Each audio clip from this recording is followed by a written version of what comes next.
आपल्या सर्वांना माहित आहे वाला क्षेत्रामध्ये होत असलेला आजचा हा कार्यक्रम भाऊंची वैकुंठराजे राजाराम भाऊंची पुण्यतिथी।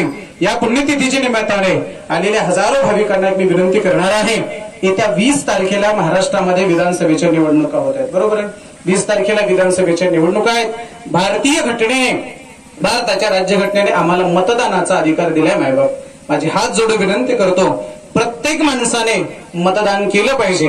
मला मतदानाहून काय गरज आहे असा एक वेगळा विचार आपण करायचा नाही। प्रत्येक माणसाने मतदान केलं पाहिजे। जे करत नाहीत त्यांना सुद्धा सांगा, बळजबरीने मतदान करायला लावा। मतदान केलं पाहिजे आणि लोकशाहीचा हा जो सर्वात मोठा उत्सव आहे, या उत्सवाचे आपण सर्वजण साक्षीदार असलं पाहिजे। स्वाभिमानाने म्हटलं पाहिजे, लक्षात ठेवा, बाकीचे डाग लागण्यापेक्षा बोटाला लागलेला डाग नक्कीच चांगला आहे। म्हणजे येत्या 20 तारखेला आपण सर्वांनी मतदान करावं हे आपल्या सर्वांना विनंती करतो, केलंच पाहिजे। निवडणूक आयोग वेगवेगळ्या जाहिरातीच्या माध्यमातून सर्वांना आवाहन करत आहे।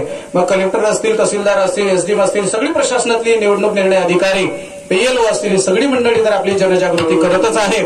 सन्माननीय कलेक्टर मॅडमचा म्हणा किंवा प्रशासनातल्या मोठ्या मोठ्या अधिकाऱ्यांचा मला फोन आहे, महाराज कीर्तनाच्या माध्यमातून सुद्धा ही जनजागृती करा।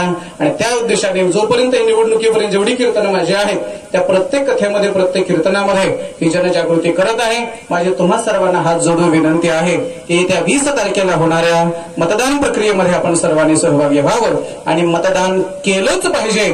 केल्याशिवाय आपण राहू नका अशी सर्वांना विनंती करतो। याच ठिकाणी थांबतो। माझ्या सेवेला अतिशय गुणीजन गायक वादक मंडळींनी साथ दिली त्याबद्दल तुम्हा सर्वांचं मनपूर्वक धन्यवाद।